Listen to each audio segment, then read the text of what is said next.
هذه إذاعة إرنا. المستمعين الكرام والمستمعات الكريمات متابعي ذات إرنا حيثما كنتم وحيثما يصلكم بثنا، أهلا ومرحبا بكم في مستهل البرنامج العربي لهذا اليوم الجمعة 16 من أكتوبر. وكما عودناكم دوما مستمعات الكريمات ومستمعي الكرام، نستهل برنامجنا معكم ابتداء بنشرة للأخبار، ثم نقدم لكم هذا الأسبوع فنجان جبنة الأسبوعي من مدينة سنعفة بصحبة الزميل أحمد شريف. قبل ذلك مستمعات الكريمات ومستمعي الكرام، أقدم لكم نشرة للأخبار فيما يلي أبرز عناوينها. الرئيس إسياس أفورقي ينهي زيارة مثيرة للجدل لإثيوبيا. والي ولاية القضارف السودانية يحمل النظام السابق مسؤولية المشاكل الحدودية للولاية. الرئيس الفرنسي يفرض حظر التجول ابتداء من يوم غد السبت. كانت مستمعات الكريمات ومستمعي الكرام تلكم عناوين النشرة، وإليكم تفاصيلها من إذاعة إرنا في باريس. إذاعة إرنا، صوت مستقل لإريتريا. أنهى الرئيس إسياس أفورقي زيارة مثيرة للجدل إلى إثيوبيا استمرت 3 أيام وعاد إلى أسمرة. وتأتي زيارة الرئيس إسياس أفورقي إلى إثيوبيا في ظل تفاقم الخلاف بين الحكومة الفيدرالية وحكومة إقليم تيغراي، خاصة بعد إعلان الحكومة الفيدرالية تعليق الميزانية المخصصة للإقليم وتعليق الاتصالات بحكومته، وقيام الأخيرة بسحب ممثليها من مؤسسات الحكم الفيدرالي. ويرجح المراقبون أن تكون الزيارة مخصصة لتناول الأوضاع في إقليم تيغراي بشكل خاص، لأن حكومته أصبحت العدو المشترك لرئيس الوزراء الإثيوبي والرئيس الإريتري في وقت واحد. وزار الرئيس إسياس أفورقي كذلك موقع العمل في سد النهضة، والذي كان قد وصفه في الماضي بأنه عبارة عن مشروع سياسي تستغله حكومة وياني لصرف أنظار الشعب الإثيوبي عن أزماته الحقيقية. وتثير الزيارة حنقا مكبوتا في القاهرة، والتي تعتبر إسياس أفورقي حليفا مهما لها، حيث أن زيارة الرئيس إسياس للسد تعني دعمه للموقف الإثيوبي في الخلاف الدائري بين القاهرة وأديس أبابا حول المسائل الفنية للسد. نقلت وكالة السودان للأنباء عن والي ولاية القضارف الدكتور سليمان علي محمد موسى قوله أن مشاكل الحدود بين ولايته وإثيوبيا من موروثات النظام البائد الذي شجع على التعدي على الحدود، مما أدى إلى إضعاف التنمية على الشريط الحدودي، مؤكدا ضرورة وضع استراتيجية ورؤية واضحة للتعاون في هذا الملف لتجاوز أخطاء الماضي. ودعا الوالي لدى لقائه بمكتبه وفد المفوضية القومية للحدود برئاسة الدكتور معاذ أحمد محمد تنجو رئيس المفوضية إلى تضمين تنمية الحدود في إطار الموازنة المالية الاتحادية للدولة والإسراع في معالجة الإشكالات على الشريط الحدودي مع إثيوبيا. من جانبه قال رئيس المفوضية أن الزيارة تأتي بغرض انطلاق عمل ومهام المفوضية فيما يخص القضارف وافتتاح مكتبها بالولاية، كاشفا عن عزمهم إقامة لقاءات تنويرية شعبية ورسمية لشرح عمل المفوضية ودورها، وذلك دعما لمجهودات المفوضية لوضع العلامات على الحدود الدولية إلى جانب توصيف وتحديد الحدود بين الولايات والمحليات وفق موجهات الحكومة الانتقالية. في لقاء له مع التلفزة الفرنسية مساء يوم الأربعاء الماضي، أعلن الرئيس الفرنسي إيمانويل ماكرون فرض حظر التجول من الساعة 9 مساء وحتى 6 صباحا لمكافحة الزيادة الكبيرة في أعداد المصابين بفيروس كورونا، والتي وصلت في حدها الأقصى إلى ما يقارب 27,000 حالة في يوم واحد الأسبوع الماضي. وحظر التجول الذي يبدأ سريانه من منتصف ليلة يوم غد السبت سيكون جزئيا، حيث يشمل أكثر المناطق تضررا في فرنسا، وهي إقليم باريس ومدينة ليون على الحدود مع سويسرا ومدينة سانت إتيان ومارسيليا، وتعتبر هذه المدن الأكثر تضررا من انتشار الإصابات حتى الآن. وكان الرئيس الفرنسي قد تعرض لانتقادات عنيفة الأسابيع الماضية، خاصة مع تذمر المواطنين من فتح المطاعم والمراقص إلى أوقات متأخرة من المساء، إضافة إلى عدم التزام روادها بالتوجيهات الصحية التي تحد من المرض، مما أدى إلى انتشار الوباء في أوساط الشباب بشكل خاص. كانت مستمعات الكريمات ومستمعي الكرام تلكم عناوين النشرة، وهاكم تذكير بأبرز عناوينها. هذه إذاعة إرنا. الرئيس إسياس أفورقي ينهي زيارة مثيرة للجدل إلى إثيوبيا. والي ولاية القضارف السودانية يحمل النظام السابق مسؤولية المشاكل الحدودية للولاية مع إثيوبيا. الرئيس الفرنسي يفرض حظر للتجوال ابتداء من يوم غد السبت. استمعتم فيما مضى مستمعاتي الكريمات ومستمعي الكرام إلى نشرة للأخبار قدمتها لكم من إذاعة إرنا. متابعة طيبة أرجوها لكم مع ما تبقى من فقرات برنامجنا. هذه إذاعة إرنا. مستمعينا الكرام، مرحب بكم في حلقة من برنامج فنجان جبنة.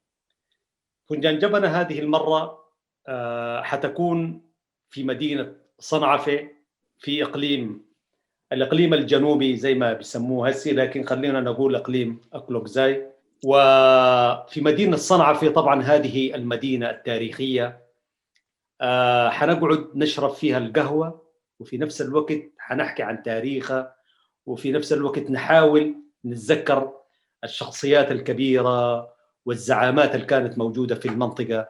ونحن اليوم معزومين فنجان جبنة مع أستاذنا العزيز إسماعيل حسن. أستاذ إسماعيل، نحن بنطرق بابك لشرب فنجان جبنة في مدينتك مدينة صنعفة.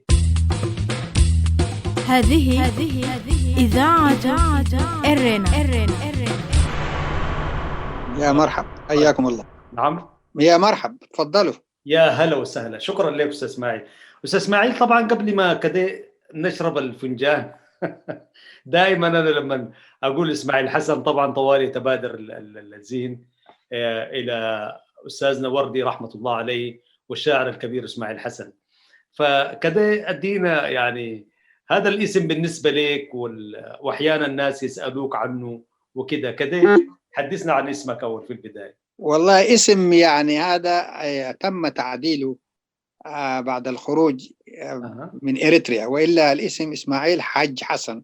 وهذه كمان برضو سبب لي لخبطة، لأنه في تاجر معين كان يسموه، حتى عنده كان لو تتذكر حافلات، ودوا حاج حسن ده كان يقولوا لي بالذات. حاج حسن في أسمرة يعني. أيوة.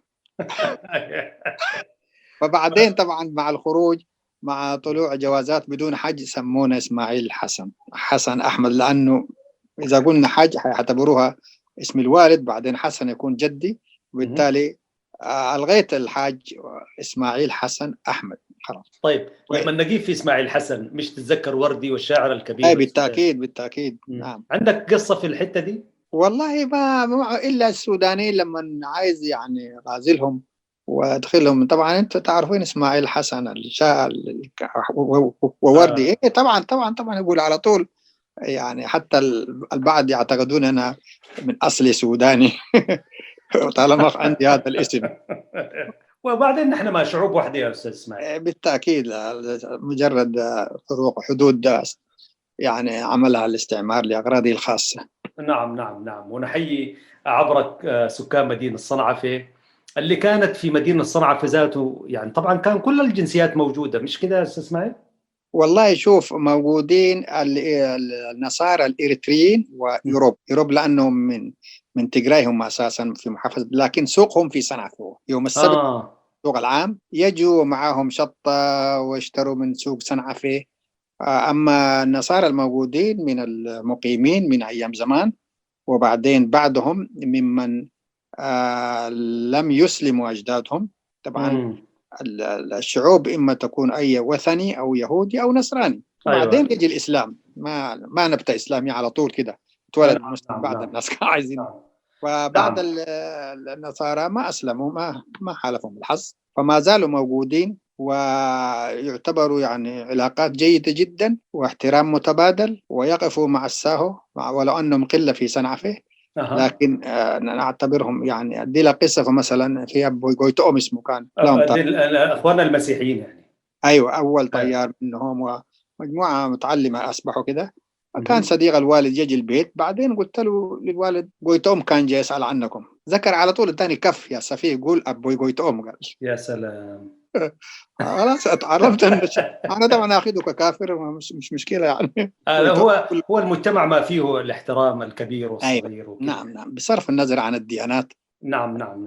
دلوقتي نعم. اللخبطه قاعد تجو الا. طيب استاذ اسماعيل، وغير مش كانوا برضو يمنيين وسودانيين وكذا ما هو يمنيين اصحاب المحلات التجاريه الان بعضهم تزوجوا من الساهو ومشوا الى لما رجعوا الى عدن او كمان الى الحضرموت، ومعظمهم كانوا اتذكر قائد دبه ومجموعه كانوا اصحاب الدكاكين كانوا في معظمهم. واتذكر منه دائما ينتظروا في محطه الباسات لانه كانوا يتعاطوا الالشاط لما تتاخر، قال فين حج حسن الله يخرب بيتهم، الباص يقصد بهم.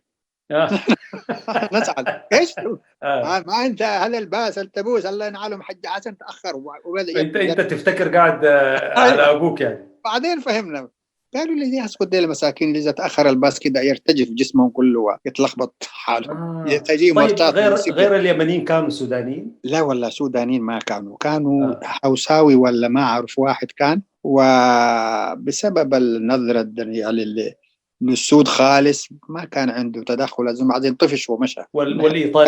الإيطاليين نعم، واحد كان عنده مزارع دواجن خنزير وتكيني يسموها ما أعرف دجاج كبير التكيني، تعرف تكيني هذه؟ أيوة عارفه أيوة وكان عندهم، لكن هذه ما نستحلي. هو الديك الرومي يبدو لي مش كده؟ الديك الرومي أيوة. فكان يستفيد يرسلها إلى أسمرة وعنده مزارع كبيرة جدا. تتذكر اسمه أستاذ إسماعيل؟ لا والله كنا صغار جدا، والناس كانت تتعفف منه لأنه يقولون ده بيربي خنزير خلاص وسخان. أيوة. نعم. طيب نحن لازلنا طبعا نحن لسه ما شربنا القهوة، لسه الأول ما جينا، وعشان كده نحن دايرين دخلنا المدينة دي دايرين نعرف الاسم ده. يعني في واحدين يرجعوه لليمنيين، واحدين يرجعوه كمان لأصل اللغة الموجودة في المنطقة. الحاجات اللي وصلتك شنو أستاذ إسماعيل؟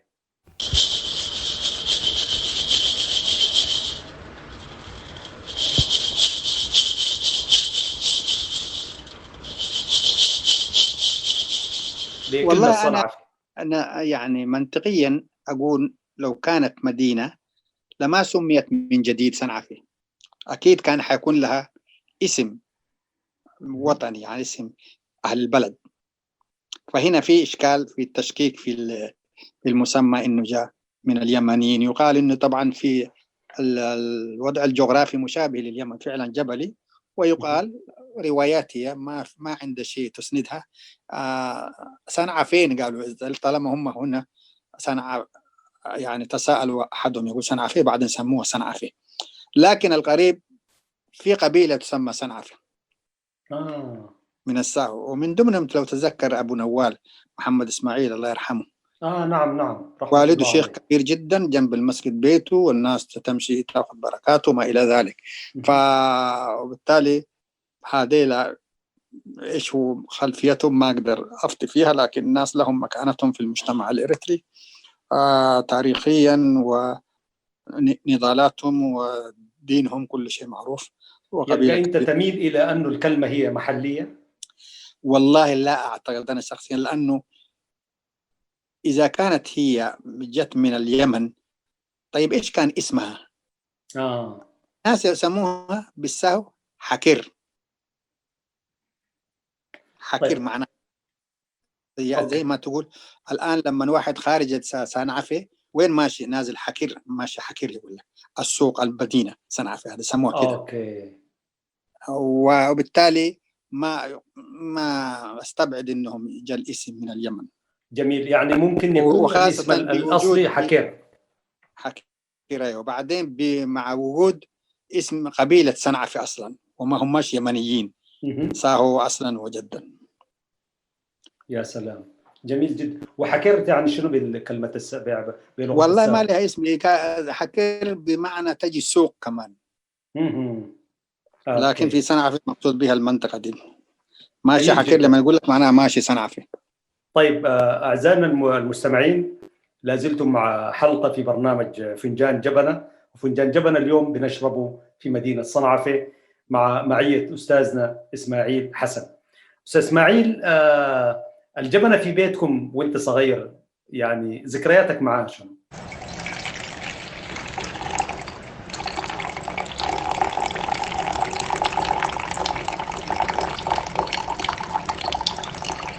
والله شوف، قبل ما نخش عشان أدي لك فكرة كده عن تاريخ البن في إريتريا، مرتبط بجغرافية صنعاء في نفسها. أنت عارف صنعاء في هي آخر حدود إريتريا. في صنعاء في السوق هو الموجود ايش يسموه ده تبع الحدود اللي بيرفعوه يقف وينزلوه لتمرير وتفتيش في صنعاء. نعم. فهذه آخر منطقة. البن أصله طبعا من كفة، جت من كلمة كوفي، من إثيوبيا. كويس. والبن ده جاهم من خلال تيغراي، وبالتالي أول ناس ربما في اعتقادي حسب القرب مصدر البن من إثيوبيا، ربما يكونوا الساهو ديلا صنعاء في أول ناس بدأوا يتعاطوا مع البن وزراعة كمان يمكن. نعم. جغرافية الساهو القريبة من حدود الحبشة. ومعروفين طبعا في إثيوبيا يدعوا إن كوفي جت من كلمة كافة اللي هي موجود في جمة في إثيوبيا، وهي منطقة زراعة البن. والبن قبل ما نخش في كيفية ونحن صغار نشوفها لها طقوس دينية. يعني ما هي كده، لها مكانته. مش كل أي واحد الصغار مثلا ما بيشربوها الصغار ولا يعودوهم عليها. لها كمان خلفية دعاء في مراحل معينة. وتنقسم الإعداد البن إلى عدة مراحل. مرحلة الإعداد اللي هو يسموها تحميص البن على النار، ويقوم به أحد الشباب والبقية، وبعدين يطحنوها زي كالعادة، أو بعدين يدعوه في إناء لتحويله إلى دقيق، يطحنوه يعني. بالمرحلة الثالثة عليه يعني بيدعوه في جبنة. طيب أستاذ إسماعيل، يعني مثلا في بعض القوميات في إريتريا أو قبائل يعني الراجل ممكن يعمل الجبنة، بمعنى القهوة ممكن يعملها زي التجرة مثلا. نعم. عندكم في الساهو والأساورتة الراجل ممكن يعمل الجبنة، ولا هي خاصة زي هسي في المرتفعات عند أخواننا المسيحيين والمناطق دي يمكن الراجل ما بيمسك إلا يصبها له ويشرب يعني. لا هنا ما في الفوارق الاجتماعية موجودة، لكن الشباب هو شوف، القهوة في قهوة جماعية وقهوة أسرية. أيوة. الشيء اللي يعملوه على العلن يتولوه الشباب بإعداد وكل شيء، لأنه الحضور كلهم مشايخ وكبار السن. حتى يبدأوها ما ينسبوها على طول، يقول له فنجان جبنة معناها بدأت. الآن أكبر المشايخ فقها وعمرا يبدأ يعمل بالدعاء بالخير والكمال وإصلاح النية. بعدين الشاب يبدأ يقطع الحنباشة أو قشة يسموها في صنعاء فيه ويوزعها على الحضور. هذه المرحلة الأولى. طيب عم إسماعيل، نحن هسي البن ذاتها ما بيعملوها لمناسبات مختلفة. في أسرة بتعمل البن تشربها يوميا 3 أيام في الأسبوع أي حاجة، وفي جبنة بتاعت مناسبات. هسي كأنك أنت قاعد تتكلم عن جبنة المناسبات زي المولد، زي الزواج، زي حتى في العزاء كمان، مش كده أستاذ إسماعيل؟ لا، الجبنة في صنعاء فيه وعند الساهو، سواء كانوا في المرتفعات أو في الساحل، يومي هي شيء يتعود عليها من الصبح. فمثلا ولي أمر العائلة لما يرجع من الصلاة أول شيء تكون الأم أو الزوجة أعدت كل شيء تقريبا، وتقول له بون جبا، وبعد لازم يبدأ بالدعاء. وفي التجمع الرجال نفس الشيء، ويشربوها يمكن 3-4 مرات في اليوم، بعد الغداء، بعد العشاء، قبل الفطور، بعد الصلاة مباشرة، وفي تجمعات بمناسبات معينة. وبالتالي أكثر ناس يمكن استهلاكا مقارنة بالحضر غير البن عامر والله أعلم أشوفهم. وبعدين تلقاهم لما يسافروا الواحد جبنته وبون بتاعه وشحشح نسميها اللي يغلي فيها البون، يحمس فيها مع الأبريق. هذه ما تفضل من أي مسافر. هم طبعا رحلهم الساهم ما بين صنعاء فيه وإرافة عادي جدا 3 أيام أو يومين، رحلة الشتاء والصيف هم يقوم بها. وبالتالي يختلف يعني شيء يعني أول شيء الواحد يحاول يأمنها هي البن. بالله إنهم أكثر من الأكل. وحتى بعضهم يجيبوا ملح من الساحل يتبادلوها مع العقامي هذيلا بالبن، لأن هذيلا ما عندهم ملح خالص. نعم. والبن من عندهم. هذه بيخلي يعني عندهم كيف عجيب جدا، لكن مسيطر تحت السيطرة، ما يأخذه في أي مكان، إما في البيت أو في تجمع. اوكي. وفي اللي يعملوها مع التجمع ما تشترك فيها الإناث ولا الشباب، اللي يعملوها العائلة، إما تكون زوجته أو أقرباء عايشين مع بعض، أقارب من الكبار مع بعض، نساء ورجالا. لكن في التجمع الكبير المرأة النسوة غايبين خالص. طيب عم إسماعيل، في دعاء مشهور أنت تتذكره مثلا الوالد والوالدة كان يدعو به؟ أيوة، أول شيء طبعا دائما اللي بيكرروه الدعاء، يعني زي ما ذكرت أولا الدعاء بالخير، ما معناها ربنا إن شاء الله يريكم الخير في حياتكم والكمال النعمة وإصلاح النية. بلغة الساهو يدعو ولا بالعربي؟ بالساهو كلهم. تتذكر شيء يا أستاذ إسماعيل؟ والله أتذكر، يعني أعرف كلمات. يا ريت والله، نحن ما قاعد نشرب معك فنجان جبنة، خلينا نشربها بدعاء يعني. خير يكو كمال يكو إن شاء الله سنية تمعو معمو بولامون مبلنا إن شاء الله تشوفوا خير لا تشوفوا الشر. بعدها هذا يتولاها الشيخ أو كبير وبعدين يأمن عليها الجميع، ويبدأ يسب الشاب القهوة قبلها، ما ممكن تبدأ المراسيم حتى طيب. في داخل الأسرة ورب البيت هو اللي يدعو طبعا. طيب لما ترتشف رشفة الأولى في الفنجان لازم تقول طعم وكده زي ما عندنا في المرتفعات؟ لا إحنا عندنا في 3 مراحل. شفتها؟ الأولى يسموها شيدلي الأصلية بلغة الساهو شيدلي. أيوة شيدلي. بعدين بركة دي إيش؟ مجرد بعد ما تنتهي الجبنة الأولى يزيدوا عليها موية تاني، يسخنوها أقل، يعني هنا دايليوت زي ما تقول خفيف. بعدين خضر يسموها الثالثة. خضر أيوة صح. أيوة. والرابعة إلياس. سبحان الله. الأهم شيء الكبار وحاجات يشتركوا في الأولى ومرات الثانية، والثالثة دي خفيف ما تكمل مزاجهم، لأنه خلاص مرتين وأخذوا الطعم القوي التركيز المركز. أيوة انتهى. والثالثة والرابعة حتى، لكن واحد إذا جاء في الثالثة والرابعة يقول ما شاء الله أنت رجل مبروك، بس وصلت في خضر طبعا هم يعتقدوا إنه نعم. صالح اللي كان مع سيدنا الخضر. أيوة.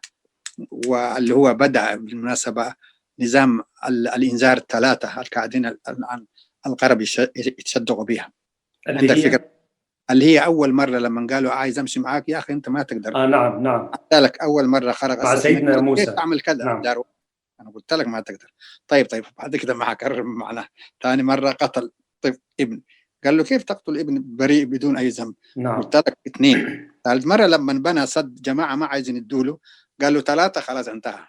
يعني شوف النظام حتى يوريك الإنذار 3 دي ما هيش قاعدة جديدة، الإسلام علم فيها لو تمعن فيها من بدري. كان الواحد يسموها بالإنجليزي شنو؟